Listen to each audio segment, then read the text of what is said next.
कथा का फल प्राप्त हो जाता है। तो सभी भैया मैया बड़े भाव से इस कथा को श्रवण करें। और आज की ही बात है, कल से तो हमारे मैया भैया इतने समय चक्क घर पे सो रहे होंगे, तो बड़े भाव से इस कथा को श्रवण करें। कल की कथा में हमने रुक्मिणी विवाह का आनंद लिया। अब प्रभु के अन्य विवाहों की ओर चलते हैं। तो एक शत्राजित नाम के राजा थे। एक शत्राजित नाम के राजा थे जो बड़े ही सूर्य भगवान के भक्त थे। रोज सूर्य भगवान का पूजन करते थे। एक दिन सूर्य भगवान प्रसन्न हो गए और इन्हें एक मणि दी, सामंतक मणि, जो रोज 8 भार सोना देती है।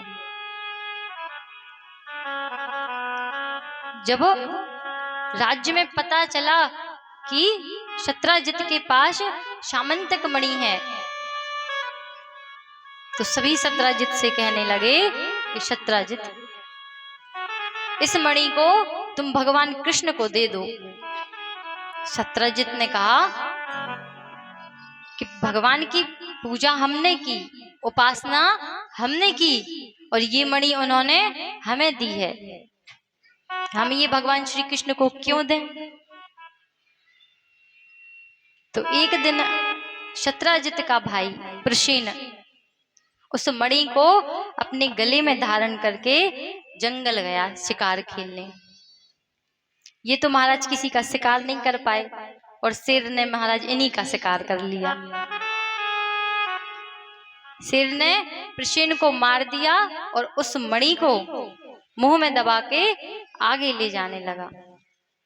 एक गुफा के पास पहुंचा तो उस गुफा में जामवंत जी रहते थे। तो जामवंत जी ने देखा कि ये शेर के मुंह में क्या है, तो उन्होंने शेर को मार दिया और उस मणि को ले लिया।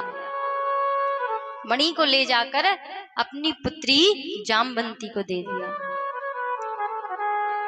अब सारे राज्य में महाराज ये हल्ला हो गया कि भगवान श्री कृष्ण ने वो सामंतक नाम की मणि चुराई है।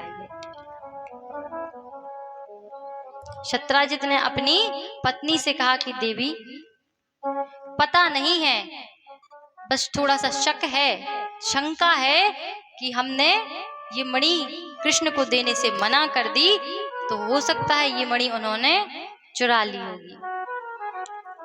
अब महाराज ये खबर कानों ही कानों में इतनी बड़ी फैल गई कि लोग क्या कहने लगे कि वो मणि भगवान श्री कृष्ण ने चुराई है। अच्छा, लोग ऐसे होते हैं कि जब महाराज जैसी हवा चलती है ये उस तरफ मुड़ जाते हैं। जब पता चला तो सभी लोग क्या कह